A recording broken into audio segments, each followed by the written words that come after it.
श्री गुरुदेव दत्त. आज विजयादशमी, दसरा आणि सर्वांचं एवढ्या आनंदात सर्व लोक आहेत, की आजचा दिवस एवढा आनंदाचा, उत्सवाचा असा दिवस आहे.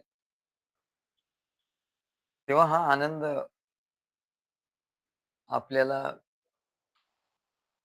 या भक्तीमधून, परमेश्वराच्या या कार्यामधून हा आनंद आपल्याला प्राप्त होत असतो.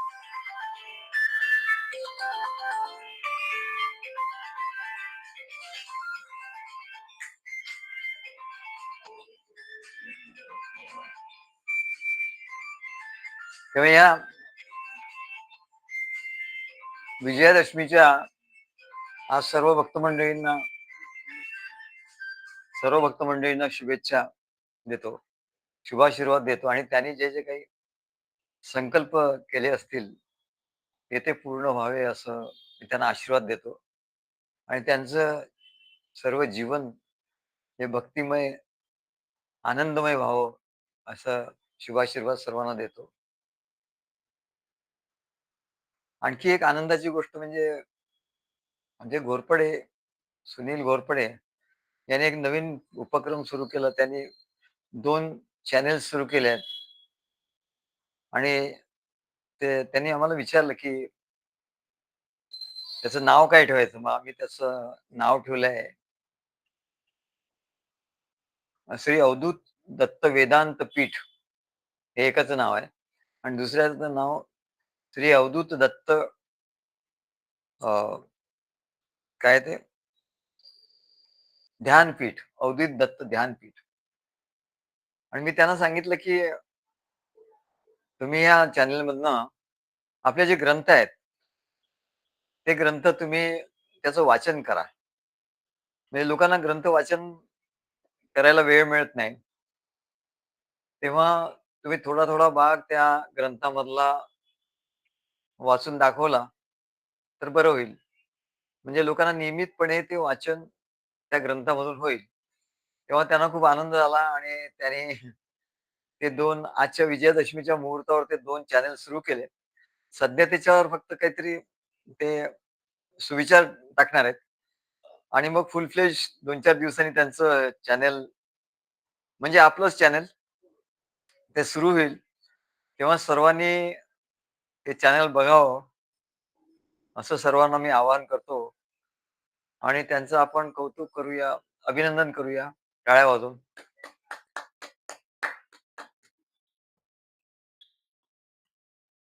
तेव्हा धन्यवाद आणि सर्वांना माझ्याकडून पण हां, दसऱ्याच्या हार्दिक शुभेच्छा.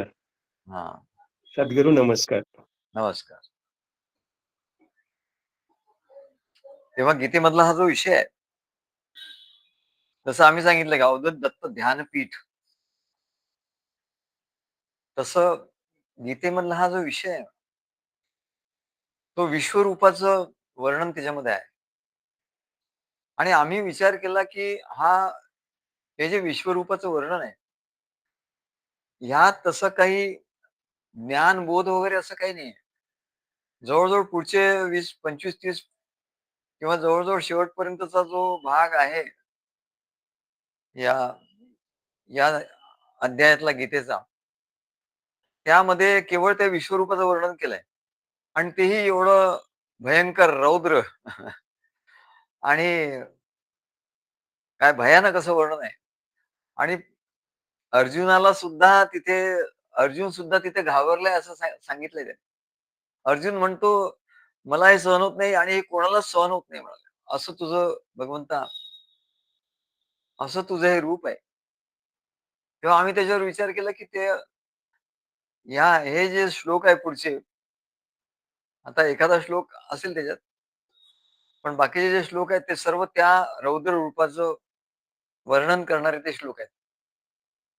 तेव्हा आम्ही त्याच्यावर रिसर्च केला, की असं त्यात काय आहे? त्यात ज्ञानबोध तर तसा काही दिसत नाही.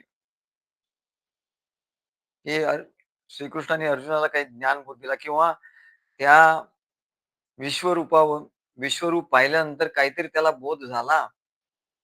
उलट संपूर्ण त्या 20-25 श्लोकामध्ये अर्जुन आश्चर्यचकित थक्क झालेला आहे आणि एवढंच नाही तो घाबरलेला आहे आणि तो म्हणतोय की सर्वजण घाबरले, हे रूप तुझं बघून सर्वजण घाबरले. तेव्हा याच्यावर काय म्हणले याच्यातून काय अर्थ घ्यायचा, काय बोध घ्यायचा? असा विचार करत असताना कारण आम्ही इतरही गीतेत बघितलं तर त्या लोकांनी नुसतं ते श्लोक आणि त्याचा अर्थ दिलाय. श्लोक आणि अर्थ, श्लोक आणि अर्थ. त्याच्यावर निरूपण कोणाचंच नाहीये. तेव्हा आम्ही असा विचार केला, की याचा काय अर्थ काय आहे? भगवंताने हे जे विश्वरूप दाखवलं, याचा अर्थ काय असेल? तर आमच्या ठिकाणी एकदम असं स्फूर्ती झाली आणि एकदम उत्तर आमच्या ठिकाणी आलंच आणि एवढा आनंद झाला. अरे, या संपूर्ण अध्याय म्हणजे विश्वरूपाचं जे वर्णन आहे ते भयंकर बीभत्स आणि अत्यंत क्रोधायमान असं आहे. मग त्याचा अर्थ काय असेल? आणि असंच वर्णन केलंय. त्याच्या पलीकडे त्यात काही दुसरं काही लिहिलेलं नाही. कशी भीती वाटली त्याची अर्जुनाला त्याची. असे सगळे श्लोक तसेच आहेत. तेव्हा यातून काय बोध घ्यायचा? असा विचार करत असताना एकदम आमच्या ठिकाणी असा प्रकाश पडला. अरे म्हटलं, "हां, बरोबर आहे." काय तर अर्जुनाच्या ध्यानासाठी ते रूप प्रगट झालं. अर्जुनाला त्यावेळेला कुठल्या ध्यानाची आवश्यकता होती? तर त्याला पराक्रम करायचा होता अर्जुनाला आणि सर्व कौरवांना त्याला नेस्तनाबूत करून टाकायचं होतं. सर्व कौरवांना त्याला मारून टाकायचं होतं आणि त्याच्यासाठी त्याच्या ठिकाणी वीरश्रीचा संचार हवा होता. त्याच्या ठिकाणी बळ, मनाचं शारीरिक बळ त्याच्या ठिकाणी होतं. पण मनाचं बळ त्याला एवढं हवं होतं आणि तो युद्ध म्हणजे भयंकरच गोष्ट आहे ना. युद्ध म्हणजे तिथे मारामारी. तिथे प्रत्यक्ष मनुष्य मनुष्यांची हत्याच आहे. तर एवढे अक्षोहिणी सैन्य, त्याची एवढी हत्या करायची म्हणजे एवढे राजे लोक, एवढे आणि काही आप्त लोक पण त्याच्यात आहे.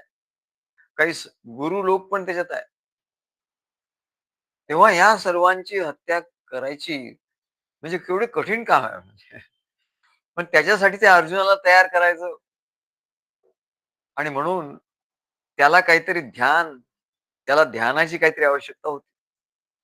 आणि म्हणून त्याच्या समोर भगवान श्रीकृष्णांनी असं ध्यान त्याला नुसतं समजावून सांगितलं होतं. पण समजावण्याने काही त्याच्या ठिकाणी ती वीरश्री निर्माण झाली नाही.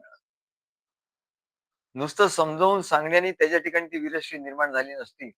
आणि म्हणून भगवंतानी आपलं हे रौद्र रूप त्या अर्जुनाला दाखवलं आणि त्याला सांगितलं तो अर्जुनाने विचारलं, की "हे तुम्हाला काय दाखवतोयस?" भगवंत आहे, "काय तू रूप आणि याचा उपयोग काय आहे मला?" आणि इतरांना सगळेजण घाबरले आहे म्हणले. सगळे राजे सर्व काय देव, दानव सर्व आणि मी घाबरलो आहे म्हणले खूप. तेव्हा याचा अर्थ काय आहे? याच्यातून तुला काय सांगायचं? तेव्हा भगवान त्याला सांगतात आणि मला एकदम आठवलं ज्ञानेश्वरीमध्ये असं त्यांनी लिहिलंय, की "हे अर्जुना तुला काय करायचंय?" म्हणे.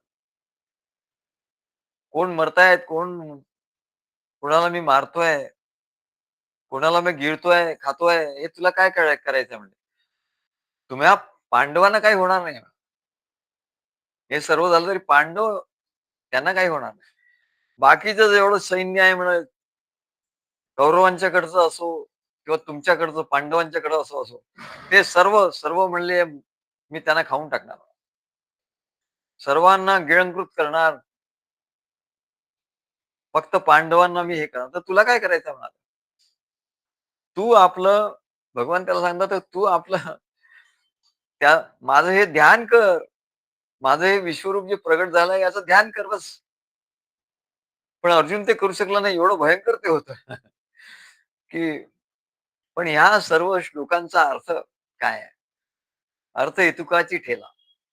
ते आता सर्व वर्णन येणार आहे, अनेक श्लोक येणार आहेत. पण त्याच्यात अर्थ एकच आहे म्हणाले. दुसरा काही अर्थ नाही. तेव्हा अर्जुनाला हे ध्यान करायला लावायचं होतं. म्हणजे त्याच्या ठिकाणी वीरश्रीचा संचार होऊन तो सर्व, कारण त्याला एकट्यालाच सर्वांना मारायचं होतं ना. बाकी तर कोणी कोणी कोणाला मारेल असं नव्हतं. सर्व मोठमोठ्या योद्ध्यांना, सर्व योद्ध्यांना, सैन्यांना, सर्वांना मारणारा हा अर्जुनच होता. तेव्हा त्याच्यासाठी ध्यान महत्वाचं होतं. आणि म्हणून आम्ही विचार केला, त्याचं उत्तर कुठे मिळेना. मग आम्हाला एकदम उत्तर आलं, "अरे हे ध्यान आहे." आणि मग आम्ही विचार केला, अरे, की ह्याच्यातून आपल्याला ध्यान आणि आपल्याला सुद्धा काय करायचंय किंवा आपले जे भक्त आहे, ते ऐकणार आहेत त्यांना सुद्धा काय करायचंय, हे ऐकत असताना याच्यात काही ज्ञान, बोध वगैरे असं काही नाही मिळालं. तर या विश्वरूपाला आपल्या समोर आणायचं. आम्ही जेव्हा सांगू याचं, त्याचं वर्णन करू, तेव्हा सर्वांनी सर्वांनी अत्यंत एकाग्र होऊन त्याचं जे वर्णन आहे, ते आपल्या डोळ्यासमोर आणायचं, ते मूर्ती विश्वरूपाची. आणि ती विश्वरूपाची मूर्ती जेव्हा आपल्या समोर राहील, तेव्हा काय होईल? तर तो परमात्मा आपल्या ठिकाणी आत्मरूपाने आहे. आत्मरूपाने आहे. पण तो एवढा व्यापक आहे. त्याच वेळी तो एवढा व्यापक आहे.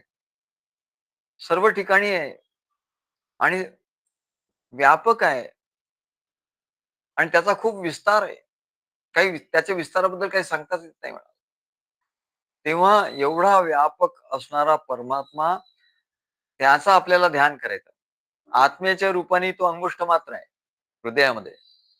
सूक्ष्म रूपाने आहे. त्याचं आत्म्याच्या रूपाने ध्यान होतं. सद्गुरूंचं ध्यान केलं म्हणजे त्या आत्म्याचं ध्यान होतं.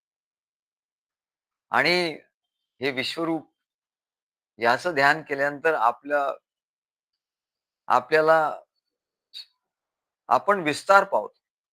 आपली बुद्धी, आपलं मन, आपल्याला त्या सर्वव्यापी परमेश्वराचं, आपलं मन हे विश्वमन होतं.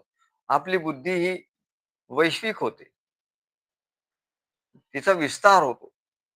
तेव्हा परमात्मा हा सर्वव्यापक आहे. तशी आपली मन, बुद्धी ही सर्वव्यापक झाली पाहिजे. आणि नाहीतर मनुष्याची बुद्धी आपल्या देहापुरतीच संकुचित होऊन राहते. तो म्हणतो हा देह मीच आहे. देह म्हणजे मी, देह म्हणजेच माझं अस्तित्व आहे म्हणतो. हा माझा संसार म्हणजेच माझं अस्तित्व आहे. बस त्याच्या पलीकडे तो काही बघतच नाही. आणि त्याच्यामुळे त्याची दृष्टी व्यापक होऊच शकत नाही. तेव्हा या जगामध्ये जे काही त्याच्या आहे, ते सर्व ह्या विश्वरूपामध्ये आहे. त्या विश्वरूपाच्या पलीकडे काहीच नाही. सर्व संसार, सर्व प्राणी मात्र, सर्व मनुष्य मात्र, सर्व ब्रह्मांडची ब्रह्मांड, सर्व काही राहण्याचं ठिकाण म्हणजे हे विश्वरूप आहे. तेव्हा त्या विश्वरूपाचं ध्यान करता, करता, करता आपणही त्याप्रमाणे आपलं मन, बुद्धी, चित्त हे व्यापक, व्यापक होत जाईल. हा त्याचा उद्देश आहे. नाहीतर एरवी आपण आपल्या देहापुरतं, आपल्या कुटुंबापुरतं, आपण जिथे राहतो त्या विशिष्ट भागापुरतंच आपण राहू. आपण मर्यादित होतो. पण आपण मर्यादित नाही, म्हणजे अमर्याद. परमात्मा हा अमर्याद आहे. मग त्याचा अनुभव कसा घ्यायचा? तर तो अनुभव, आणि म्हणून त्याच्यासाठी या विश्वरूपाचं ध्यान. आता हे ध्यान कुठल्या सांगितलंय का? नाही म्हणाले. कुठल्या ध्यानाच्या पुस्तकात मिळेल का हो हे? असं नाही मिळणार म्हणाले. पण आम्हाला आतून अशी प्रेरणा झाली, की हे ध्यानच आहे. आणि अशी प्रेरणा झाली आणि आम्हाला एकदम आठवलं पूर्वी वाचलेलं कधीतरी, की "हे अर्जुना, तुम्हाला घाबरतोस कशाला?" म्हणाले. ज्ञानेश्वर महाराजांनी दिलं. "मी तुझ्यासाठी प्रगट झालो" म्हणाले.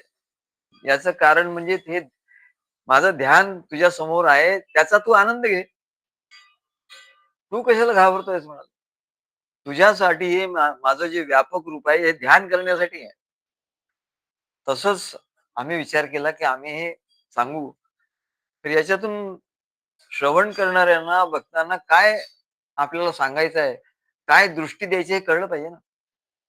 नाहीतर आम्ही श्लोकाच्या मागे श्लोक वाचत जाऊ आणि त्याच्यातलं वर्णन सगळं आश्चर्यचकित करणारं, ज्याला घोर असं म्हणतात, ज्याला रौद्र रूप असं म्हणतात. तसंच येईल आणि त्याची भीती वाटेल. बस एवढंच वर्णन आहे म्हणजे सगळ्या श्लोकामध्ये. तेव्हा आपण लक्षात ठेवायचं हे सगळे श्लोक ऐकताना, की हे सगळे जे श्लोक आहेत ते मंत्र आहेत आणि आपल्या समोर विश्वरूप आहे, भगवंताचं विश्वरूप आहे, त्याचं आपण ध्यान करतोय. आपल्या डोळ्यासमोर त्या भगवंताचं विश्वरूप आणायचं. म्हणजे आजच नाही, आजच काय आपल्याला वेळ मिळेल असं नाहीये. त्याचं दर्शन पुष्कळ आहे, पुष्कळ श्लोक आहेत. तर ते सांगत असताना आम्ही काही त्याच्यावर प्रवचन आमचं काही होणार नाही. प्रवचन करण्यासारखं तिथे काहीच नाही आहे.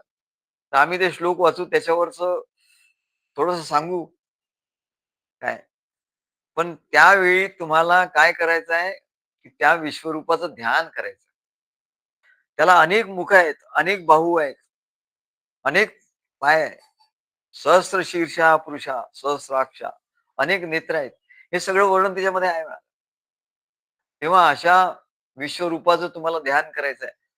डोळे मिटून करा, पण कान इकडे असू दे, नाहीतर तुम्ही डोळे मिटाल आणि कान इकडे नसेल तर तुम्हाला काय कळणार नाही. तेव्हा इकडे मंत्रघोष सुरू असेल आणि त्याच वेळी तुमचं विश्वरूपाच्या ध्यान तुम्ही तुमच्या समोर आणलं पाहिजे. तर त्यामुळे तुमच्या ध्यानाची प्रॅक्टिस होईल आणि म्हणून आम्ही ध्यान अवधूत दत्त ध्यान पीठ असं नाव दिलं त्याला. अवधूत दत्त ध्यान पीठ म्हणजे असं आम्ही सांगितलं, की असं ध्यानाचं तुम्हाला ध्यान म्हणजे काय खरं? आपलं दत्त परंपरेतलं ध्यान वेगळं आहे म्हणजे इतरांचं ध्यान वेगळं आहे आणि आपल्या दत्त परंपरेची ध्यान वेगळी आहे. तेव्हा ही सगळी सगुण ध्यान आहे. बाकीच्या लोकांची निर्गुण ध्यान आहे. निर्गुण ध्यानामध्ये ते निर्गुणाचं ध्यान होईलच कसं? आकार आल्याशिवाय त्याला ध्यान होऊ शकत नाही ना. निराकाराचं ध्यान कसं होणार? तेव्हा हे साकार ध्यान आहे. या साकार ध्यानाने लवकर आपल्याला ध्यानाची प्राप्ती होते. तेव्हा या श्लोकापासून आपण सुरुवात करणार आहोत. 22व्या श्लोकापासून आणि पुढे याचं थोडंसं वर्णन आपण करू. पण पुढचे जे श्लोक आहे, त्याच्यात वर्णन करण्यासारखं काही नाही. त्याच्यात नुसतं भयानक रौद्र रस रस आहे. कुठला रस आहे? तर भयानक जसं भक्तिरस आहे, ज्ञानरस आहे, प्रेम रस आहे. तसा वात्सल्य रस आहे. तसा म्हणाले हा भयंकर रस पण आहे. परमात्म्याच्या ठिकाणी सर्व प्रकारचे रस आहेत. तेव्हा हा वीर रस, हा रौद्र रस इथे आपल्याला त्याचा अनुभव घ्यायचा आहे आणि त्याचं ध्यान करायचं. म्हणजे आपल्यातली सर्व भीती निघून जाईल. काय भीती वगैरे असेल, तशी अर्जुनाची सर्व भीती निघून गेली. तसा तो त्याचं धैर्य, त्याच्या धैर्याची परीक्षा होती. तेव्हा आपल्या धैर्याची परीक्षा. आपल्याला भीती किती वाटते, त्या भीतीची परीक्षा. काय सगळं ते इथे होणार आहे आणि म्हणून ते भगवंताचं विश्वरूप त्याचं वर्णन तसं केलेलं आहे. रुद्रादित्या वसवो येच साध्या विश्वेश्विनौ मरुतोश्चोष्मपाश्च गंधर्वयक्षासुरविद्यसंगा वीक्षन्ते त्वां विस्मिताश्चैव सर्वे रुद्रादित्या वसो ये च साध्या विश्वैश्विनो मृतश्चोष्मपाशः गंधर्व गंधर्वयक्षासुरविद्यसंगा वीक्षन्ते त्वां विस्मिताश्चैव सर्वे. तेव्हा रुद्र, आदित्य, वसु, साध्य, विश्वदेव, अश्विनी कुमार, मरुद्गण, पितर, गंधर्व, यक्ष, असुर, सिद्ध आणि यांचे समुदाय हे सर्व आश्चर्यचकित होऊन तुला पाहतात. 33 कोटी देव. रुद्र, आदित्य, वसु, 11 रुद्र, 12 आदित्य, 8 वसु, अश्विनी कुमार, मरुद्गण, हे पितर, गंधर्व, यक्ष, असुर, सिद्ध यांचे सर्व समुदाय त्यांच्या त्यांच्या लोकांमधून ते बघत होते. कोणाला? त्या विश्वरूपाला. असं अर्जुनाला दिसलं. अर्जुन बघतोय आणि अर्जुनाला हे 14ही भुवन ब्रह्मांड, 14 भुवनाचं ब्रह्मांड दिसलं आणि त्यालाही सर्वाला व्यापून असलेलं ते विश्वरूप त्या ब्रह्मलोकापासून पाताळ लोकापर्यंत आणि ते प्रत्येक लोकांमधले जे रुद्र, आदित्य, वसु, साध्य, विश्वदेव, अश्विनी कुमार, मरुद्गण, पितर, गंधर्व, यक्ष, असुर, सिद्ध यांचे समुदाय अत्यंत आश्चर्यचकित होऊन ते तुला पाहतायत असं अर्जुनाने श्रीकृष्णाला सांगितलं. तेव्हा 11 रुद्र, 12 आदित्य, 8 वसु, साध्य या सर्व देवांना विराट पुरुषाने विश्वरूपाने उत्पन्न केलं होतं. ते आपण बघितलं मागच्या वेळेला. तेव्हा सर्गारंभी म्हणजे या सृष्टीच्या पूर्वी ब्रह्मदेवानी या देवतांना सांगितलं होतं, की तुम्हाला जे कार्य करण्यासाठी या विराट पुरुषांनी उत्पन्न केलं आहे, ते म्हणजे पुढे मी मनुष्य मात्रांची प्रजा उत्पन्न करणार आहे, असं आपण दुसऱ्या-तिसऱ्या अध्यायात बघितलं होतं. आणि हे मनुष्य प्राणी हा सर्व प्राण्यामध्ये सर्वश्रेष्ठ आहे. असं म्हणतात, की ब्रह्मदेवानी प्रत्येक आधी सर्व सृष्टी निर्माण केली आणि शेवटी मनुष्य निर्माण केला. तर प्रत्येक प्राण्यांमधलं जे सौंदर्य होतं, जो चांगला भाग होता, तो मिळवून ह्या मनुष्याची निर्मिती केली आहे. म्हणून मनुष्य प्राणी हा सर्व प्राण्यामध्ये सर्वश्रेष्ठ आहे. ही मनुष्ययोनी हीच मोक्षाचं द्वार आहे. आणि नुसतं तो सुंदर आहे, श्रेष्ठ आहे असं नाही. तर मनुष्य जन्म आला की तो मोक्षाचं द्वार आहे. मोक्षाला जाण्याकरता त्याला द्वार उघडलेलं आहे. आता जायचं की नाही ते त्यांनी ठरवायचं.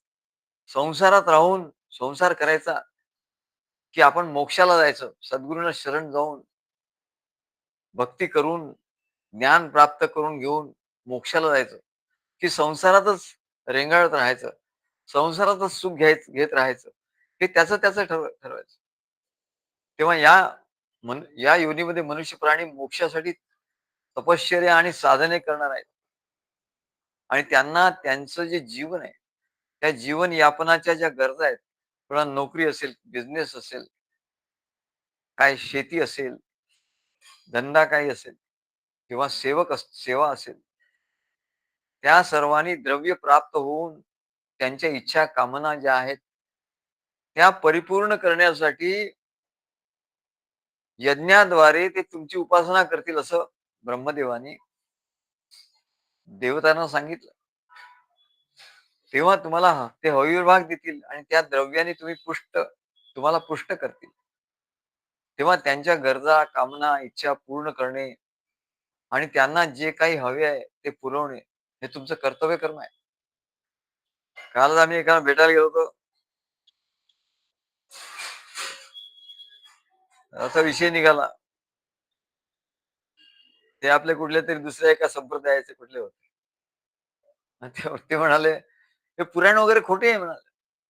"देवता वगैरे खोटे आहे." म्हटलं, "यज्ञ वगैरे?" "हां, ते पण खोटं आहे" म्हटलं सगळं. "त्याने काही मिळणार नाही" म्हणलं. म्हणजे कसं लोकांना काय-काय लोकं बघत असतात. कुठल्या-कुठल्या संप्रदायात जात असतात. काय-काय अज्ञान असतं त्यांच्या ठिकाणी आपल्याला कळतं. काय? अरे किती अज्ञान आहे हे. हे एवढे शास्त्र आपल्या ऋषीमुनींनी करून ठेवले बरं. आणि ते शास्त्रच खोटं ठरवतं. म्हणजे पुराण नाही, पुराण खोटं आहे, नुसता कथा आहे. म्हणजे किती अज्ञान आहे या लोकांच्याकडे. आणि मोठमोठे त्यांचं नाव एवढं आहे, की काय किती किती लोकं त्याला जॉइन झालेले असतात, किती हे असतात. काय किती त्याचे फॉलोअर्स असतात. पण त्याचं ज्ञान म्हटलं तर काहीच नाही. ते काहीतरी म्हणाले, काहीतरी कुठलंतरी इतिहासाचं काहीतरी आणि असं आहे, तमकं आहे. आणि म्हणे, "तुम्हाला माहिती आहे का?" म्हटलं, "भाऊ नाही, मला नाही माहिती." "हां, तुम्हाला एवढं माहीत नाही, मग काय उपयोग आहे?" म्हणाले. अरे! काय उपयोग आहे म्हणजे? तू काही सांगशील, कुठूनही काही पुस्तकात वाचशील आणि ते आणशील म्हणतील काय तुम्हाला माहिती आहे का? तर मी म्हटलं, "तुला 10 प्रश्न विचारले, त्याचा एकही प्रश्न तुला येणार नाही उत्तर." मग मी त्याला म्हटलं, त्यांच्या बोलण्यात आलं, तो येशू ख्रिस्त. हां, मी पकडलं त्याला. म्हटलं, "मग येशू ख्रिस्त कुठून आला? कोण होता?" त्याला प्रश्न विचारला, "कोण होता येशू ख्रिस्त?" त्याने जसं मला प्रश्न विचारला, त्याला मी त्या प्रश्न विचारला. "येशू ख्रिस्त कुठून आला? कुठे होता तो?" "नाही, नाही, कुठून?" मग तो गडबडला. मग त्याला काय सांगता येईना. काय? म्हटलं, "कुठून आला? सांगा, लवकर सांगा, कुठून आला?" त्याला काय सांगताय? नाही, नाही, तो मग तो तिकडेच होता आणि इकडेच होता. म्हणलं असं नाही. उत्तर स्पष्ट पाहिजे. तुम्ही मला कसं विचारलं? काय? तर इतिहासातलं विचारलं. मग मी मी काय इतिहास मला आवडता विषय होता. त्याच्यामुळे त्या इतिहासाचा मी कधी अभ्यास केला नाही. काय? इतिहास मला आवडतच नव्हता. खरे इतिहास म्हणजे आपली पुराण आहे जे ते खरे इतिहास आहे. तेव्हा लोकांच्याकडे एक अज्ञान किती किती भरलेलं असतं आणि त्याचा त्यांना अहंकार असतो. अज्ञान आहे ते ठीक आहे. पण ज्ञान करून घ्यायचं नाही. अज्ञानाचा अहंकार. अज्ञान अहंकार. अज्ञान आणि अहंकार यालाच कली म्हणतात. अज्ञान आणि अहंकाराने युक्त झालेला मनुष्य म्हणजेच कलेने झपाटलेला मनुष्य. तेव्हा देवानं सांगितलं तुम्ही हे भक्त यज्ञाद्वारे तुमची उपासना करतील, तुम्हाला हविर्भाग देतील आणि या द्रव्याने तुम्हाला पुष्ट करतील. तेव्हा त्यांच्या गरजा, कामना, इच्छा पूर्ण करणं आणि त्यांना जे काही हवं आहे ते पुरवणं हे तुमचं कर्तव्य कर्म आहे. अशा रीतीने परस्परांना तुम्ही पुष्ट करा आणि परस्परांचं कल्याण साधण्याला सहाय्य होतं. परस्परांचं कल्याण करा. मग देवता श्रेष्ठ की मनुष्य श्रेष्ठ हो? हा प्रश्न येतो. जर मनुष्याने यज्ञ केला नाही, तर देवता पुष्ट होत नाहीत. मनुष्याने जर यज्ञ केला नाही, तर देवता उपाशी राहतात. मग देवता श्रेष्ठ का मनुष्य श्रेष्ठ? तर म्हणले या दृष्टीने मनुष्य श्रेष्ठ आणि देवता त्याच्यापेक्षा कनिष्ठ या दृष्टीने एका दृष्टीने. बरं दुसरं म्हणजे मग मनुष्याच्या इच्छा मनुष्याला पूर्ण करता येतात का? नाही. मग त्या इच्छा कोण पूर्ण करतं? त्याची शक्ती कोणाकडे आहे? तर देवतांकडे आहे. मग देवता श्रेष्ठ का मनुष्य श्रेष्ठ? तर ह्या दृष्टीने देवता श्रेष्ठ. म्हणजे एका दृष्टीने देवता श्रेष्ठ, एका दृष्टीने मनुष्य श्रेष्ठ. बरं मनुष्य जन्मामध्ये मोक्ष प्राप्त करण्यासाठी साधन आहेत. मोक्ष प्राप्त होऊ शकतो. पण देवतांना मात्र मोक्ष प्राप्त होत नाही. देवतांच्या लोकामध्ये त्यांना मोक्ष प्राप्त होणार नाही. त्यांचं आयुष्य संपलं, की त्यांना जन्म-मरणाच्या चक्रात जावं लागेल. पण मनुष्याला तसं नाही. मनुष्याला म्हणले त्यांनी सद्गुरूला शरण गेला आणि त्यांनी साधना केली. सद्गुरूंनी दिलेली साधना केली, तर तो मोक्ष त्याला प्राप्त होतो. मग मनुष्य श्रेष्ठ की देवता श्रेष्ठ? मग या दृष्टीने मनुष्य श्रेष्ठ आहे. कारण देवतांना जरी मोक्ष पाहिजे असेल, तर त्यांना मनुष्य जन्म घ्यावा लागतो आणि म्हणून या दृष्टीने मनुष्य श्रेष्ठ आहे. म्हणजे असे श्रेष्ठ कनिष्ठ प्रकार आहे म्हणले. पण त्याच्यापेक्षा सप्लिमेंटरी अँड कॉम्प्लिमेंटरी दोघेही परस्पर पूरक आहेत ना. तेव्हापासून या देवता आपलं कर्तव्य उत्तम प्रकारे भगवंताच्या आज्ञाप्रमाणे पार पाडत आहेत आणि या देवता अत्यंत शुद्ध आहेत, पवित्र आहेत, सत्वगुणी आहेत. तर मनुष्य मात्र एवढा अवगुणी आहे. आता दुसरा भेद काय? देवता हे अत्यंत पवित्र आहे. त्यांना जराशी देखील अपवित्रता चालत नाही. अत्यंत शुद्ध, पवित्र, सत्वगुणी, शुद्ध सत्वगुणी आहेत.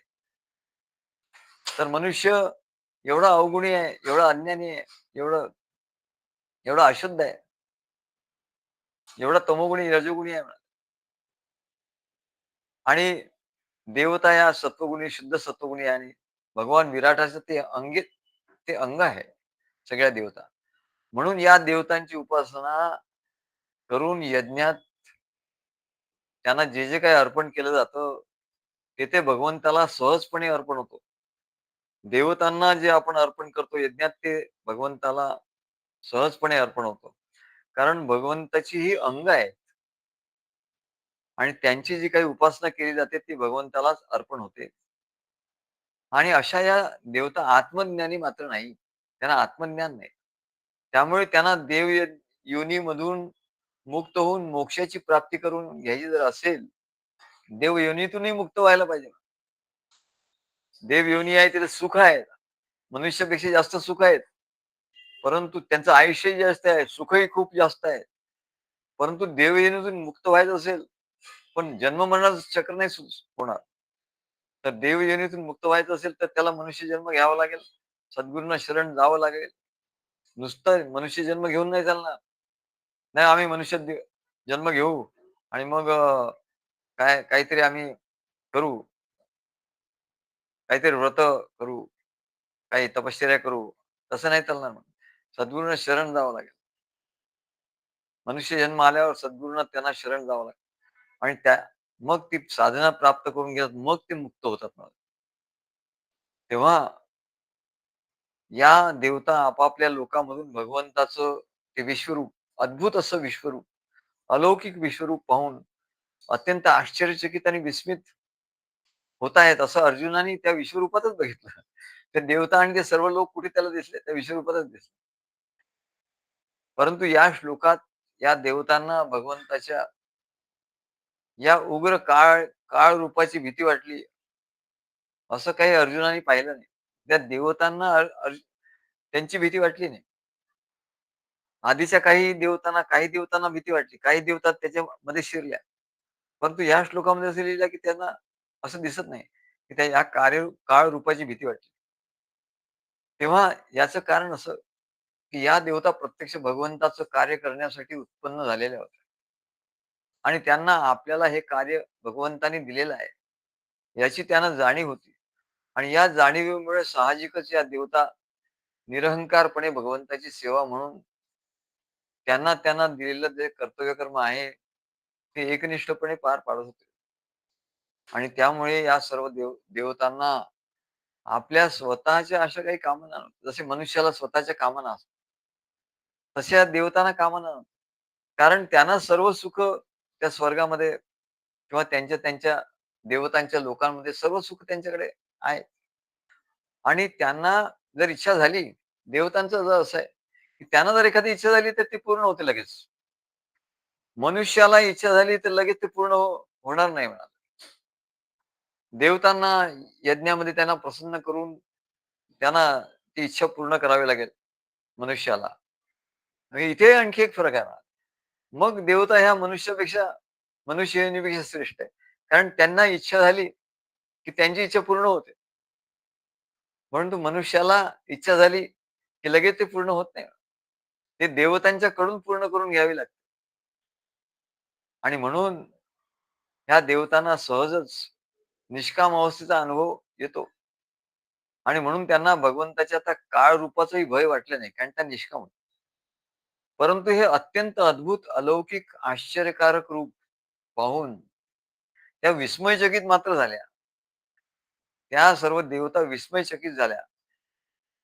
एखादी पूर्वी कधी न पाहिलेली एखादी गोष्ट असेल, अनंत असेल, व्यापक असेल, अकल्पित असेल, खूप मोठी असेल. आपण बघतो ना, काय एखादा मोठा डोंगर एवढा उंच हिमालय पर्वत बघितला, कसं वाटेल एकदम. समुद्र बघितला, आम्ही मुंबईला आलो, समुद्र बघितल्यावर आम्हाला एकदम असं झालं, बापरे! काय केवढं व्यापक, केवढं पाणी आहे. असं एकदम आमचा श्वास थांबला थोडा वेळ आणि काहीच कळेना. अशी जी अवस्था आहे मॅडम, ती समाधीची अवस्था आहे. पण लोकांना कळत नाही. लोकांना समाधीच्या अवस्थेचा अनुभव येतो. हां, बैल अंगावर आला एकदम. वाघ वाघ समोर दिसला. असं भयानक गोष्ट एखादी दिसली, कुठली भयानक गोष्ट दिसल्यावर तो मनुष्य दिंगूळ होतो आणि त्याला त्या त्या समाधीचा त्याचं मन थांबतं, बुद्धी थांबते. बुद्धी कुंठित होते, मन थांबतं. तसं म्हणले हे भगवंताचे वि विश्वरूप त्या अर्जुनाने पाहिलं आणि त्याची बुद्धी कुंठित झाली, मन कुंठित झालं आणि खरंच तो एका समाधी अवस्थेत गेला. पण त्याला तिथे भीती वाटली. भीती वाटल्यावर तो एकदम समाधी अवस्थेत गेला. म्हणजे भीतीमुळे सुद्धा समाधी अवस्था प्राप्त होते. एखाद्याची खूप भीती वाटली तर त्याला समाधी अवस्था प्राप्त होऊ शकते. आणि तसंच म्हणाले या अर्जुनाचं झालं. तेव्हा हा विस्मय मनाला विस्मित करून टाकतो. मनाची विचार करण्याची शक्ती कुंठित होते. जेवढा वेळ ही कुंठित अवस्था असते, तेवढा वेळ मनाचे संकल्प, विकल्प पूर्णपणे लय पावतात. संकल्प नाही, विकल्प नाही, काही नाही. आणि त्याला तो ध्यानात जातो. ध्यानाच्या अवस्थेत जातो. मन पूर्ण निर्विकल्प, निर्विचार, निर्विकल्प होतं.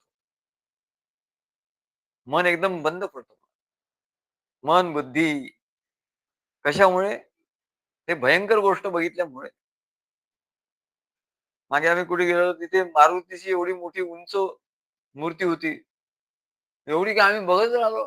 एकदम एवढं विस्मित झालं, एवढी मोठी मूर्ती, एवढी उंच मूर्ती केव्हा झाली? खूप मोठी उंच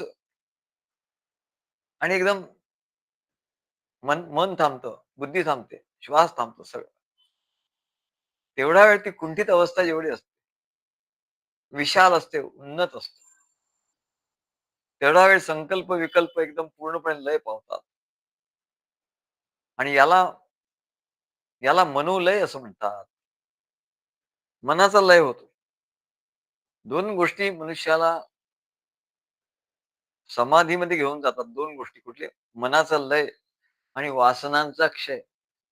जोपर्यंत त्याच्या ठिकाणी कामना आहे, वासना आहे, संकुचित संकुचित वृत्ती आहे, तोपर्यंत त्याला परमात्म्याचा अनुभव येत नाही. त्याला आत्मानुभव येत नाही. जोपर्यंत मनाचा लय झाला नाही, तोपर्यंत रामे चित्तलय सदा भवतु मे. रामामध्ये चित्ताचा लय असं रामे चित्तलय सदा भवतु मे. भो राम मामुद्धर. तेव्हा मनाचा लय होणे आणि वासनांचा क्षय होणे. मनाचा लय थोडा वेळ होईल. मग वासनाचा क्षय नाही झाला तर मग काय उपयोग आहे? म्हणून लोकांना स्वप्न पडतात. स्वप्नात काय काय दिसतं. जे ध्यान करतात, त्यांना काय काय भयंकर स्वप्न पण पडतात. याचं कारण काय? याचं कारण असं वासना क्षय नाही झाला. याला खूप जास्त अशी स्वप्न पडतात. त्याला समजावं की अरे याचा वासना क्षय झाला नाही आणि हा ध्यान करतोय. डेंजरस गोष्ट करतोय. सगळ्यात डेंजरस गोष्ट काय तर ध्यान. का? तर त्या वासना ज्या आहे, त्या तिथे पुष्ट ध्यानामध्ये शक्ती आहे. आणि त्या शक्तीमुळे काय होतं, की त्या वासना पुष्ट होतात. ती शक्ती कोणाला मिळते? त्या मनाला आणि त्या वासनांना. मन मन संकल्प, विकल्प आणि वासना वाढायला लागतात. त्यांना टॉनिक मिळतं ना. आणि म्हणून आमच्या तिकडचे मागे सांगितलं होतं. ते ध्यान करणारे, जप करणारे ते मला म्हणायचे, "आज एवढं भयंकर स्वप्न पडलं, एवढं भयंकर याचा अर्थ काय?" आणि तेच सांगत होते, "माझ्या मनात असं येतं, माझ्या मनात तसं येतं." म्हणून म्हटलं, "अरे, म्हणून हा जो मार्ग आहे, भक्ती मार्ग याच्यामध्ये भक्ती मार्गामध्ये प्रेम, भक्ती, ज्ञान या पायरी-पायरीने तो वरती आणि ज्ञानाचं ध्यान करतो आणि त्याच्यामुळे सद्गुरूचं ध्यान करतो आणि त्याच्यामुळे त्याला काही भीती वाटत नाही. त्याचा वासनाचा क्षय आपोआप होतो. तेव्हा वासना क्षय सर्व जे ध्यान पद्धती आहे, त्याच्यात वासना क्षयचं आधी कुठे नाहीये. बस ते ध्यान करायला लागतात आणि वासना क्षय नाही झाल्यामुळे ते वासना जास्त पुष्ट होतात. ते विकार जास्त जास्त पुष्ट होतात आणि मनोलय थोडा वेळ जरी झाला, तरी ती जी शक्ती आहे, ती शक्ती वासनांना मिळते. तसं राक्षसांना एखादी गोष्ट शक्ती मिळेल, ते राक्षस जसे नाचतात. तसा हा प्रकार होतो. म्हणून ध्यान कसं पाहिजे आणि म्हणून आम्ही सांगितलं, की अरे हे आपल्या दत्तगुरूंच्या परंपरेतील ध्यानाचे प्रकार वेगवेगळे आहे. इतरांच्या ध्यानाचे प्रकार म्हणून त्यांच्या डोक्यावर परिणाम होतो, म्हणून त्यांचं हे होतं. त्याच्यामुळे म्हणून आम्ही सांगितलं, की ध्यान काय अवधूत अवधूत दत्त ध्यानपीठ कसं ध्यान करायचं याचं आणि त्याला समजा काय ध्यानात असं भीती वाटली, तो लगेच सांगू शकतो. आमचे भोसले सांगतात, काही-काही वेळा त्यांना छान स्वप्न पडतं.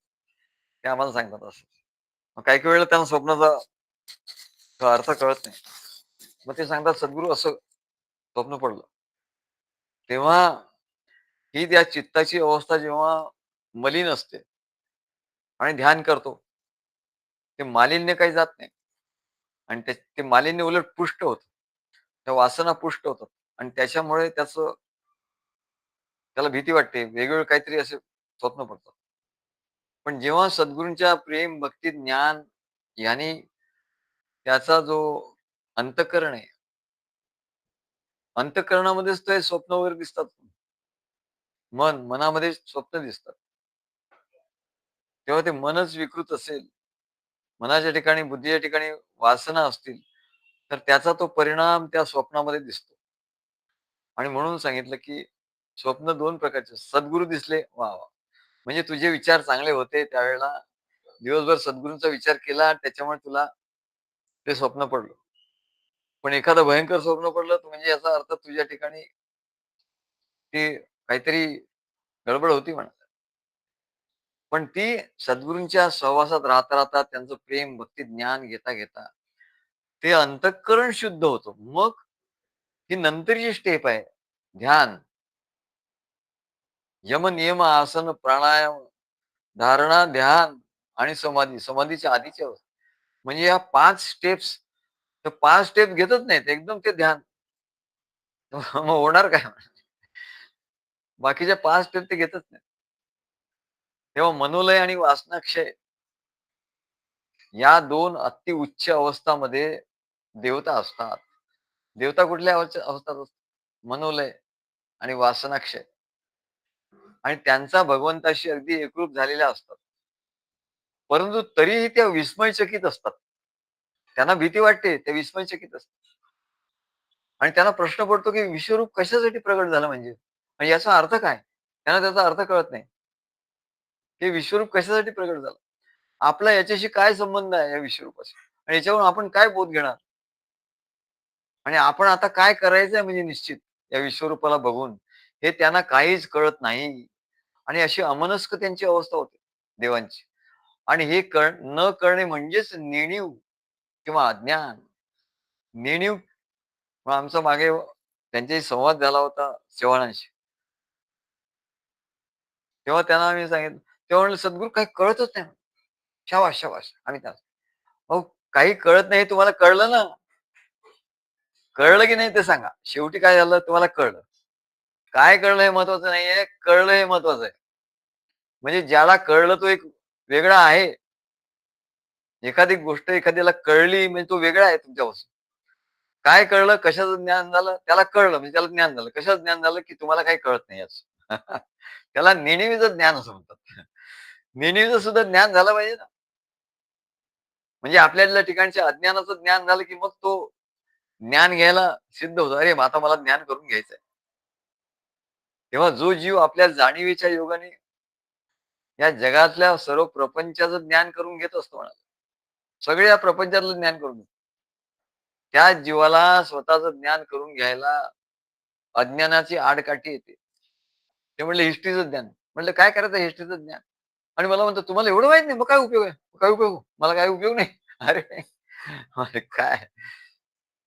मग मी त्याला त्याच्याच भाषेत उत्तर दिलं.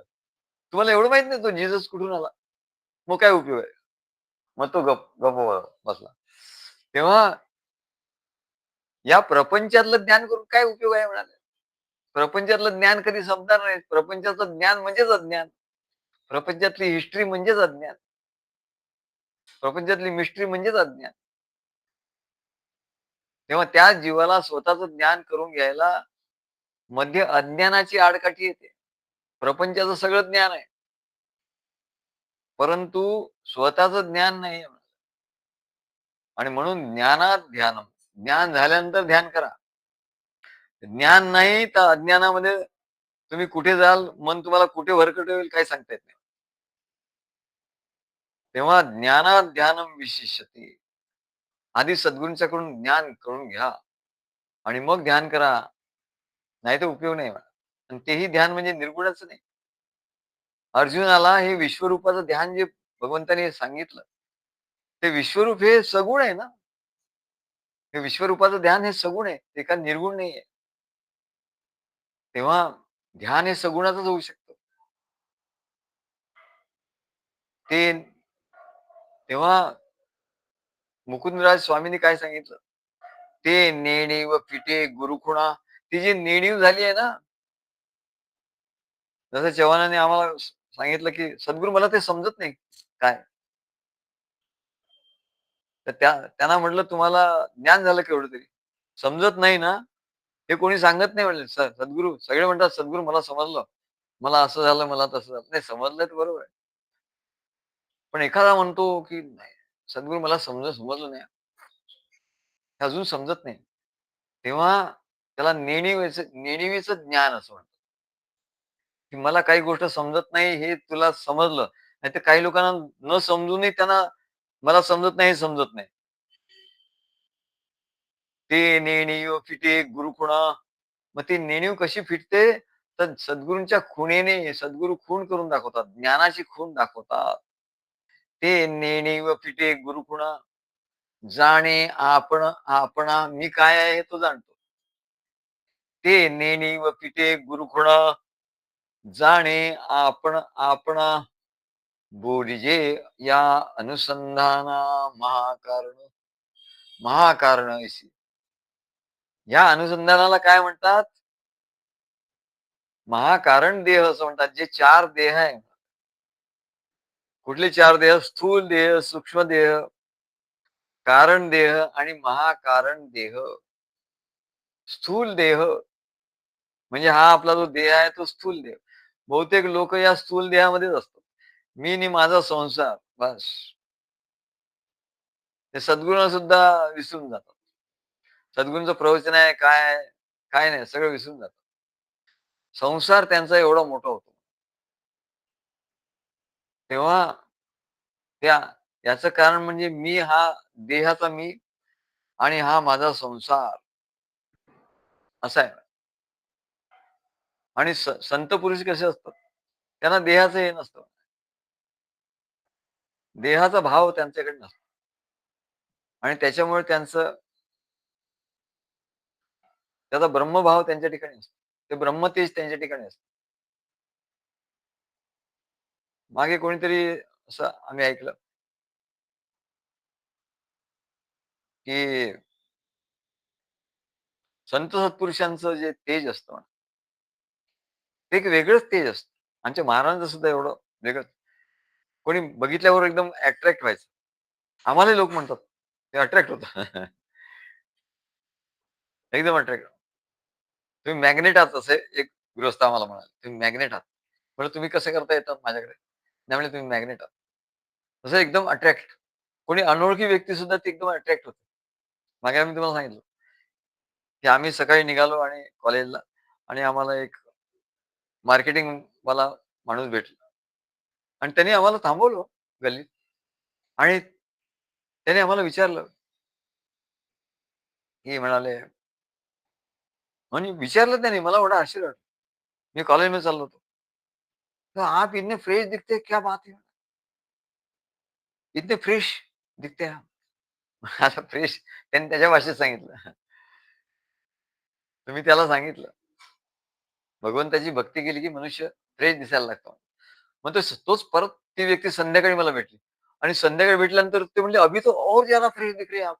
म्हणजे तुम्ही कॉलेजमध्ये जाऊन तिकडे मी आलो, खरं म्हणजे एवढं थकून भागून आलो होतो. पण तीच व्यक्ती, ती आपलं काम करून चालली होती, त्याच जवळ त्याच जागेत भेटली.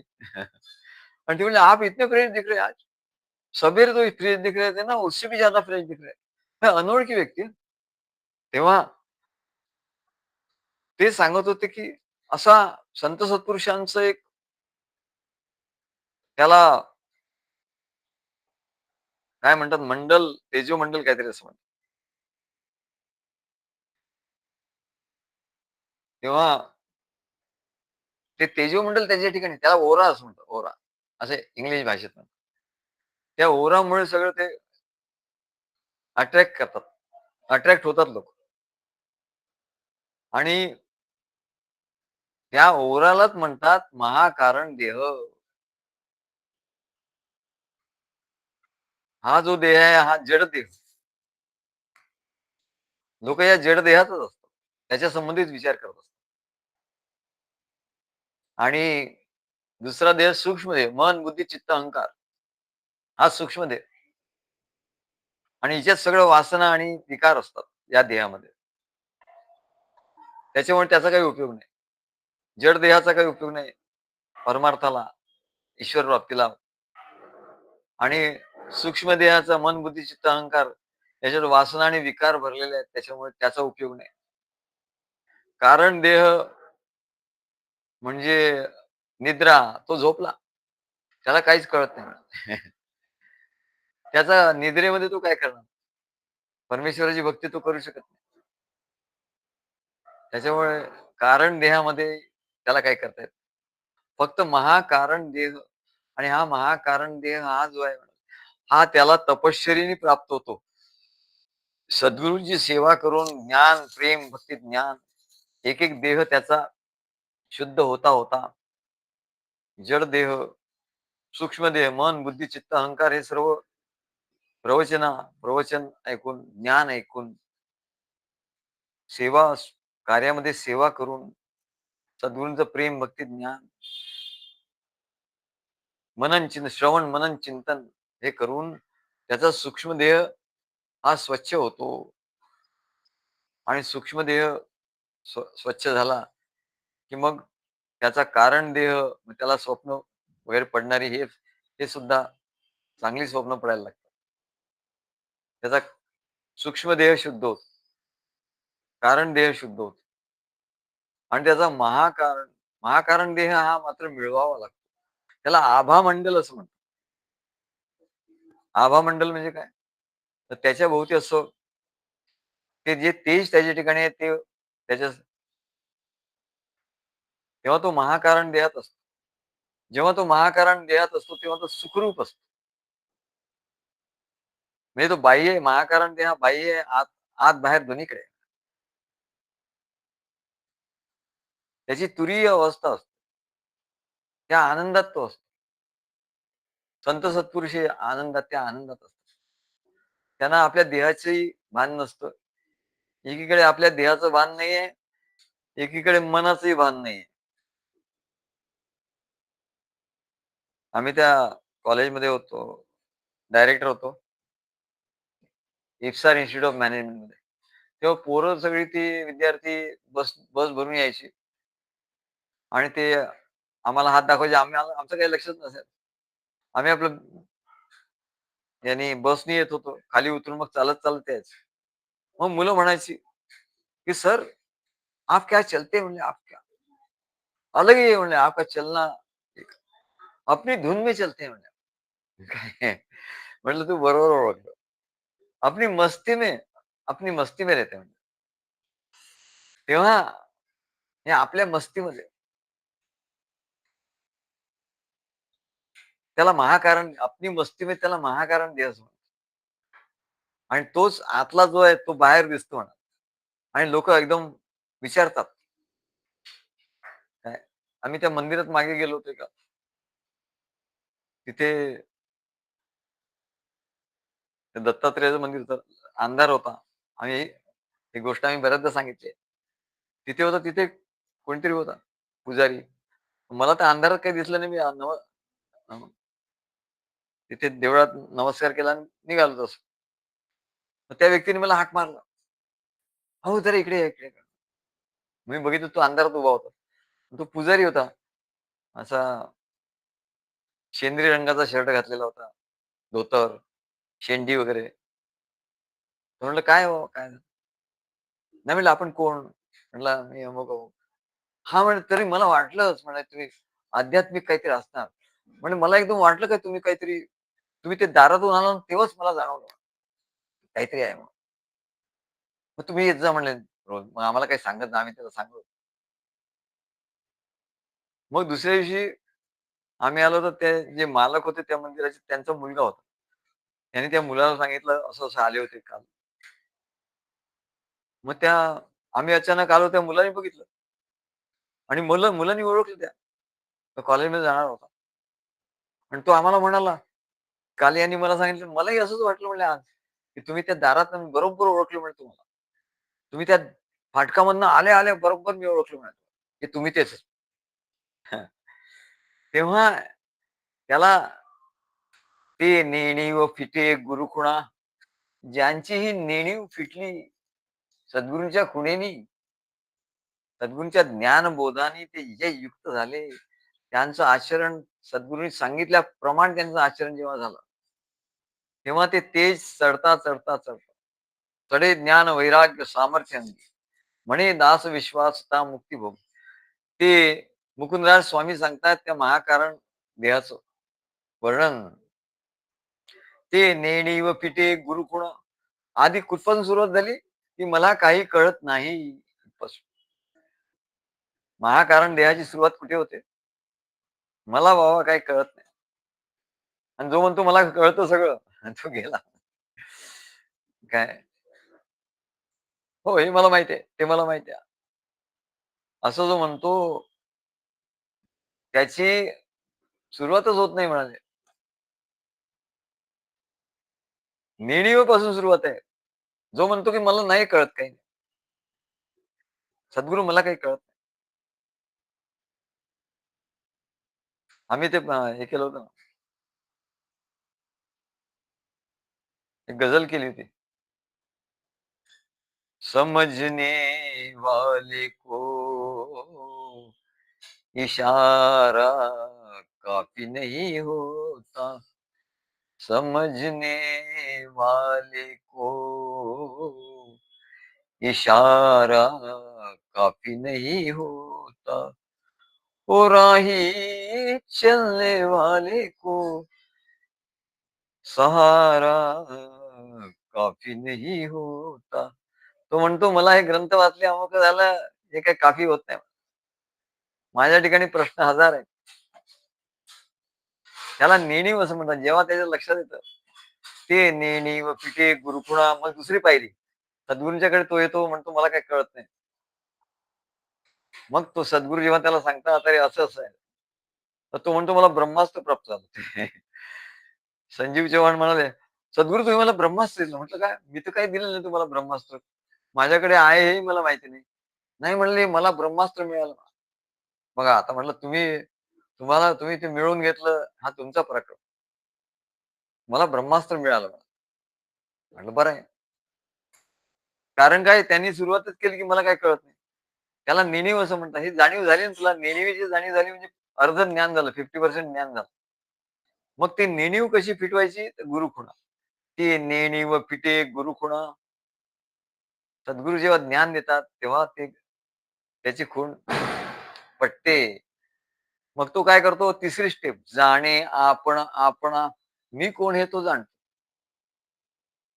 मी कोण आहे? कुठे आहे? मी कोण? कोठून आलो? कसा हो? स्त्री पुत्र स्त्रीपुत्र व स्वप्नातची गुंतलो. मी कोण? कोठून आलो? कसा हो? स्त्री पुत्र स्वप्नातची गुंतलो. या स्वप्नात गुंतलो नाही. आणि ती नेणीव झाली ती फिटणार कशी? मग तिसरी स्टेप जाणे आपण आपणा. तो आपल्याला जाणतो सद्गुरूंच्या ज्ञानाने. बोलिजे या अनुसंधान आणि त्याचं अनुसंधान ठेवतो सारखं तो अनुसंधान ठेवतो की मी कोण आहे मी कोण आहे तो विसरत नाही. बोलिजे या अनुसंधाना महाकारण. याला महाकारण असं म्हणतात. महाकारण नवीन एक देह त्याला प्राप्त होतो. हे तीन तीन देह तर असतात पण चौथा देह हा सद्गुरूंच्याकडून प्राप्त करून घ्यावा लागतो. त्याला महाकारण देह असं म्हणतात. बोलिजे या अनुसंधाना महाकारण ऐसे. आणि तो महाकारण देह म्हणजेच ती ध्यानाची अवस्था. ध्यानाची अवस्था म्हणजे काय हो? महाकारण देह. महाकारण देहाची प्राप्ती त्याला होते. खरं ध्यान जो करतो, ज्ञानाचं ध्यान जो करतो त्याला महाकारण देहाची प्राप्ती होते. असं कोण म्हणतात? मुकुंदराज स्वामी म्हणतात. मुकुंदराज योगी. तेव्हा ते नेणी व पिटे गुरुपुणा. आधी मला काही समजत नाही हे पहिली पायरी. मग मला ते समजून घ्यायचं आहे. अरे मला काही समजलं नाही. असं जाणीव. त्याला नेणीवेचं ज्ञान म्हणतो. ही पहिली पहिली पायरी. दुसरी पायरी ते नेणी व फिटे गुरुखुणा सद्गुरूंना शरण जाऊन तो खूण प्राप्त करून घे. म्हणून ते जेव्हा म्हणाल ते हेच रिअलायझेशन का यालाच रिअलायझेशन म्हणतात का म्हटलं बरोबर. आता तुम्ही बरोबर आला.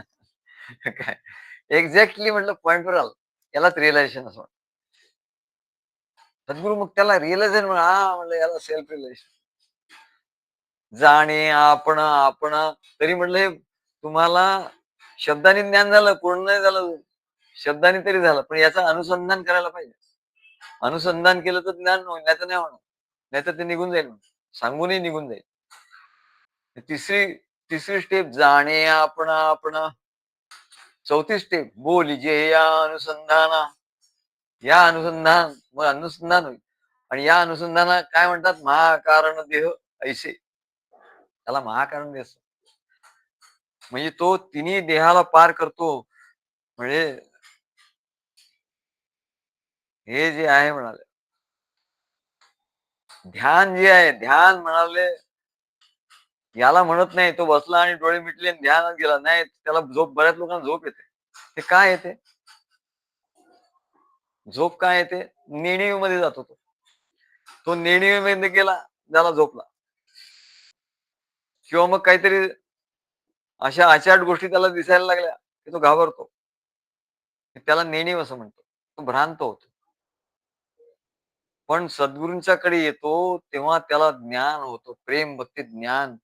त्याचा आंतरिक देह जो आहे सूक्ष्म देह जो आहे तो शुद्ध होतो. आणि मग तो जाणे आपण आपणा. जेव्हा आपल्याला आपण तो जाणतो तिथून मग ध्यानाला सुरुवात होते त्या अनुसंधाना. आणि त्याचा जो अनुसंधान करतो त्या अनुसंधानाला ध्यान असं म्हणतात.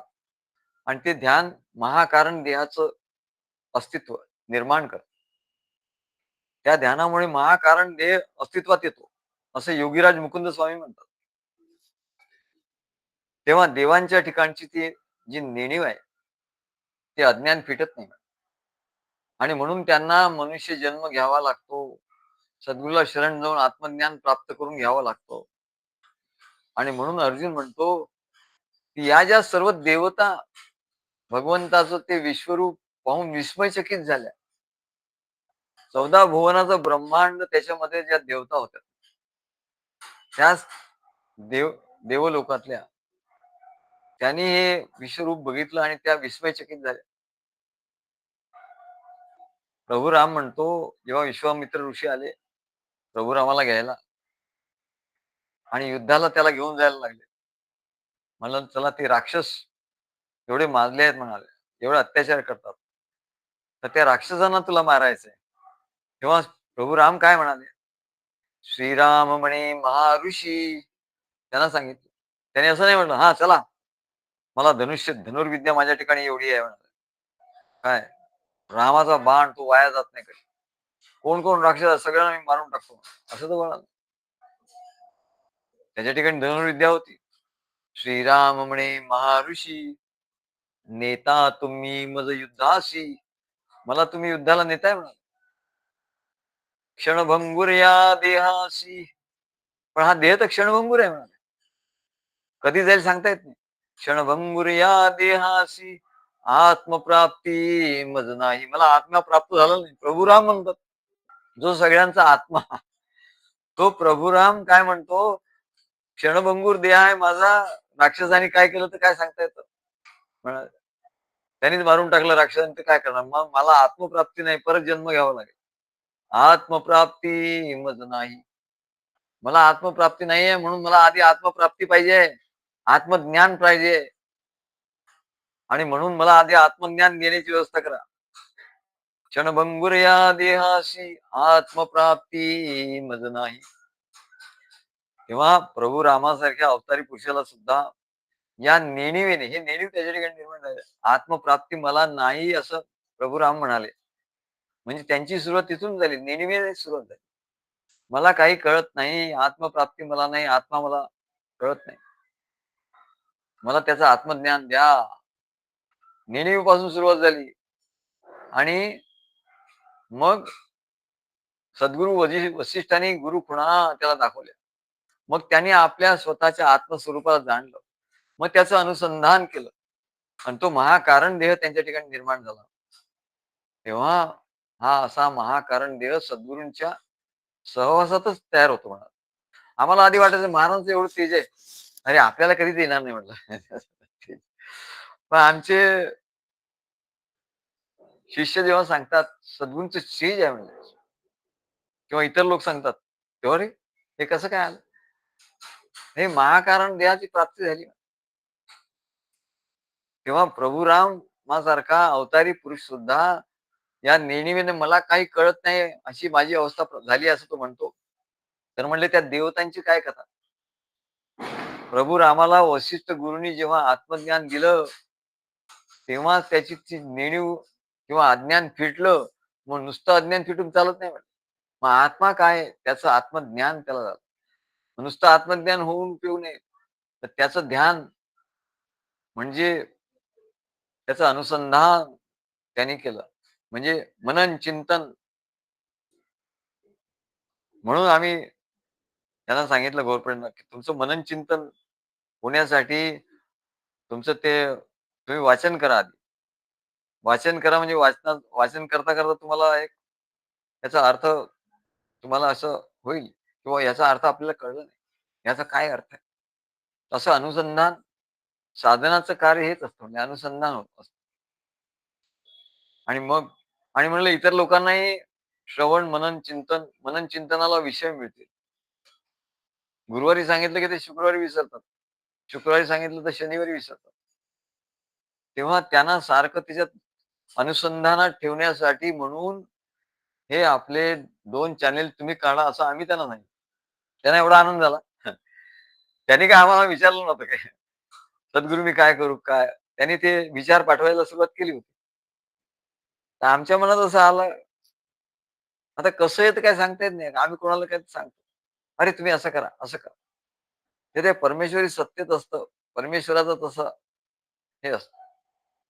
परमेश्वराची इच्छा असते आणि ते आमच्या ठिकाणी प्रगट होते आणि आम्ही त्याला सांगतो, "अरे असं कर, असं कर, अमकं कर." मग त्यांनी केलं की त्याला तसं आणि जर नाही केलं त्याने संशय घेतो, तर मग त्याला काय त्याचा अनुभव येत नाही. असं आहे. तेव्हा प्रभू रामासारख्या अवतारी पुरुषाला सुद्धा या नेणीवेनी मला काही कळत नाही, अशी अवस्था प्राप्त झाली. हे दुसरी पहिली स्टेप झाली. दुसरी स्टेप म्हणाले, काय? त्यांनी सद्गुरूला शरण गेले, वशिष्ठ गुरु आणि तिसरी स्टेप आत्मप्राप्ती करून घेतली. त्याचं अनुसंधान केलं. वनात जात असताना ते कुठे असताना त्याचं अनुसंधान करत होते. जे वशिष्ठ गुरूंनी सांगितलं त्या ज्ञानाचं आणि मग ते महाकारण देहामध्ये त्याला ध्यान म्हणतात. ते महाकारण देह त्यांचा निर्माण झाला. तेव्हा प्रभू रामाला वशिष्ठ गुरूंनी जेव्हा आत्मज्ञान दिलं, तेव्हा त्यांची नेणीव अज्ञान फिटलं आणि महाकारण देहाची म्हणजेच ध्यानाची प्राप्ती झाली. ते नुसतं ध्यान करतात त्यांचा महाकारण देह काही त्यांना हे फार वरची गोष्ट आहे. तेव्हा सतत दीर्घकाळ सद्गुरूंच्या सहवासात राहून ज्ञान होऊन त्याचं अनुसंधान होऊन साधना करून ती मग अवस्था एक दिवस दीर्घ काळानंतर येते. तेव्हा त्या विश्वरूपाचं वर्णन असं सांगतात. विश्वरूपाचं ध्यान अर्जुनाला सांगितलं. अर्जुना, हे म्हणलं दिसायला भयंकर दिसतंय. तुझ्यासाठी नाही. तुझ्यासाठी हे ध्यान आहे. तू ध्यान कर ना म्हणाले.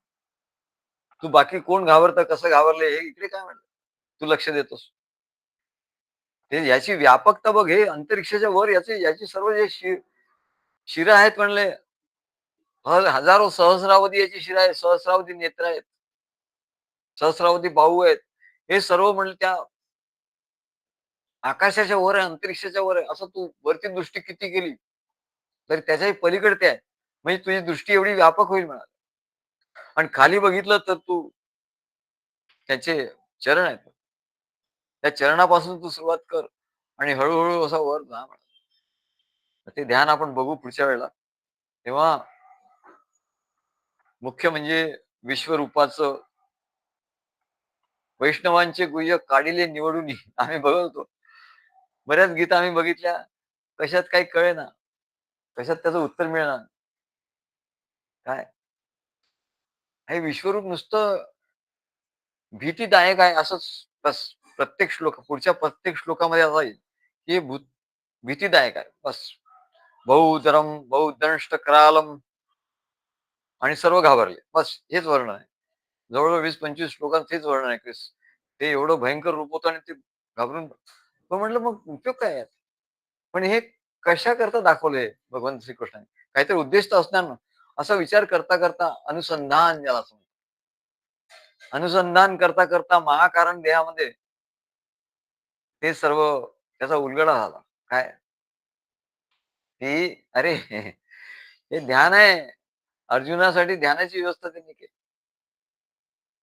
आणि आता भक्तांनो तुम्ही ध्यान करा म्हणजे तुमचं सगळं तुम्हाला जी भीती वाटते ते निघून जाईल म्हणजे. हे एवढं भयंकर आहे की याच्यापुढे भयंकर गोष्टी ज्या असतात ते अगदी क्षुल्लक होऊन जातात. आणि म्हणून या पुढच्या वेळेपासून तुम्ही ते विश्वरूपाचं चित्र चित्र वगैरे असतं. बघा विश्वरूप. त्या Googleमध्ये जाऊन विश्वरूप टाइप करा आणि त्याचं चित्र बघा आणि त्या चित्रावर ध्यान करा आणि जेव्हा माझं ऐकाल तुम्ही प्रवचन ऐकाल तेव्हा ते ध्यान समोर असं ठेवा. किंवा आम्ही किरण मुळेंना सांगू, की तुम्ही एक लावा तिथे भिंतीवर काहीतरी की सगळे लोकं तिकडे बघतील. काय आणि तिथे बघितल्यावर ते ध्यान त्यांना आम्ही सांगून ते ध्यान त्यांना करताय. त्याच्यात प्रवचन काहीच नाही होणार. हे नुसतं वर्णन आहे. तेव्हा रुद्रादित्या वसवो ये च साध्या विश्वेश्विनो मरुतशोष्मपाशः गंधर्वयक्षासुरविद्यसंगा वीक्षन्ते त्वां विस्मिताश्चैव सर्वे. किंवा असं ध्यान आपल्याला करायचं आहे. आम्हाला ते ध्यानात ध्यानात गेले की सगळे अर्थ कळतात. कठीण जे काही गोष्टी असतात, त्या ध्यानात कळतात. परंतु ते ध्यान इतर लोकं करतात ते ध्यान नाहीये ते. ते ज्ञानाचं ध्यान आहे. त्या ध्यानाचं मनन, चिंतन, निधिध्यासन करता ती समाधीची अवस्था येते आणि त्या समाधीत ते एकदम प्रगट होतं. तर मला तर हे कुठल्याच गीतेमध्ये दिसलं नाही. या विश्वरूपाचं हे काय आहे? म्हणजे नंतरच्या जेवढे श्लोक आहे, त्या श्लोकाचा त्यांनी नुसता अर्थ दिलाय. पुढे काही त्याचं दिलंच नाहीये. आणि काय त्याचा मतलब आहे ते काही कोणाला कळलंच नाही. नुसते आपले श्लोक आणि त्याचा अर्थ, श्लोक आणि त्याचा अर्थ. पण मग काय करायचं काय? अरे हे ध्यान आपण करायचं आहे. आम्हाला एक ध्यान दुसरं मिळालं. आधी एक तुम्हाला ध्यान सांगितलं होतं. काय जप करताना कसं ध्यान करायचं? काय अवधूत दत्त ध्यानपीठ. तर कळलं पाहिजे ना ध्यानपीठ म्हणजे काय? आता हे दुसऱ्या नंबरचं ध्यान आम्ही तुम्हाला सांगितलं, की ज्याच्यामुळे सर्व भयंकर गोष्टी अगदी क्षुल्लक होऊन जातात. आणि मनुष्य व्यापक होतो. त्याचं मन व्यापक होतो. नाहीतर तो कद्रू असतो. कंजूस असतो. आपल्या देहापुरतच तो विचार करतो. दुसऱ्याचा विचार करत नाही. यातून काय होतं, ह्या ध्यानामधून तो व्यापक होतो आणि त्याचा विचार व्यापक, त्याचं मन व्यापक होतं, त्याची बुद्धी व्यापक होते, त्याचं चित्त व्यापक होतं आणि त्याला त्या व्यापकत्वाचा अनुभव येतो. सूक्ष्म रूपाचा अनुभव सद्गुरूंच्या रूपाने हृदयात येतो आणि व्यापक रूपाचा अनुभव या विश्वरूपाने असा येतो, बाहेर येतो. तेव्हा हे त्याचं महत्व आहे म्हणले विश्वरूपाचं. हे आम्ही शोधून काढलं. वैष्णवाचे गुह्य काढिले निवडुनी, एका जनार्दनी हरी बोला. आम्हाला सद्गुरूंनी हरी स्वरूप दाखवलं आणि म्हणून आम्हाला कुठल्याही प्रश्नाचं उत्तर मिळतं. विचार केला की लगेच त्या ध्यानामध्ये आम्ही गेलो, की आम्हाला ते उत्तर मिळतं. तेव्हा आज या विजयादशमीच्या दिवशी विजय विजय शुभ दिनिया जिंकू माया गुरु कृपया. ही मायामध्ये येते म्हणले म्हणून तर अनुभव येतो. ही माया आम्ही जिंकू सद्गुरूच्या कृपेने जिंकू. जिंकू माया गुरु कृपया विजय विजय शुभ दिनिया. ज्ञान खड्ग हाती घेऊ, अधर्म नष्ट दूर पळवू. काय ज्ञान खड्ग, धर्म कार्य हाती घेऊ. हे धर्म कार्य आहे ना सद्गुरूंचं, हे हाती घेऊ आणि अधर्म नष्ट दूर पळवू. म्हटलं फक्त सद्गुरूंनी काय, सद्गुरूंनी जे कार्य करत असं नसतं म्हणलं. सद्गुरू आणि शिष्य, गुरु शिष्य रूपे करी एक कार्य. सद्गुरू सांगतात, अरे तुम्ही असं करा, तुम्ही असं करा, तुम्ही असा कार्यक्रम करा. सद्गुरूंचं प्रवचन, याची अरेंजमेंट तुम्ही करा. असं मूर्ती स्थापना करूया. हे सगळं कार्य, पण कार्य तो सद्गुरूच तो भक्तच करत असतो. कार्य प्रत्यक्ष त्याला आचरण त्यालाच करायचं आहे. सद्गुरू फक्त सांगतात. सद्गुरूंचा संकल्प आहे आणि त्याचा ध्यास आहे. त्या ध्यासाने तो कार्य करतो म्हणून त्याला अनुभव येतो. तेव्हा ध्यान योग, हे आपलं जे ध्यान आहे ते वेगळंच आहे म्हणा. हे ध्यान कोणाला माहिती नाही. हे ध्यानाचे प्रकार या आम्हाला सगळे आमच्या सद्गुरूंनी अनेक प्रकार सांगितले ध्यानाचे. अरे ध्यान असं असतं असं. मग आम्ही कधी काय त्यांना सांगितलं ना, डोळे मिटून अमुक ध्यान, महाराज एकदम हे व्हायचे. अरे तसं नाही, तसं नाही. लगेच ते खोडूनच काढायचे. जे हल्लीचे ध्यान आहे ना, मग ते इथे ध्यान करायचं, मग नासाग्र ध्यान करायचं. ते ध्यानाचे जेवढे काही योगाचे प्रकार आहे, महाराजांना अजिबात खपायचे नाही ते. आम्ही कधी म्हटलं महाराज, महाराज एकदम त्याला उडवूनच लावायचे. आम्हाला असं वाटायचं, अरे महाराज सगळे लोक असं म्हणतात हे ध्यान, तमुक ध्यान, आणि मग पण महाराज त्याला उडवून लावायचे. असं काही करायचं नाही, अजिबात नाही करायचं. हे अजिबात करायचं नाही असं ते सांगायचं. कारण काय, त्याचा ध्यानाचे प्रकार, महाराजांचे दत्तगुरूंचे जे ध्यानाचे प्रकार आहेत ते वेगळे. आणि ते ध्यान कोणाला माहित नाही, गुरु शिष्य परंपरेतच आहे म्हणा. आणि बाकीचे पुस्तकात लिहिलेले आहे सगळे. पण ते सगळे आउटडेटेड आहे. ते पुस्तकं सगळे आउटडेटेड झालेले का त्यांना माहिती नाही. तो सिलेबस आता बंद झाला. युनिव्हर्सिटीने तो सिलेबसच बंद केला. कलियुगात तसं ध्यान नाहीच आहे म्हणा अस्तित्वात.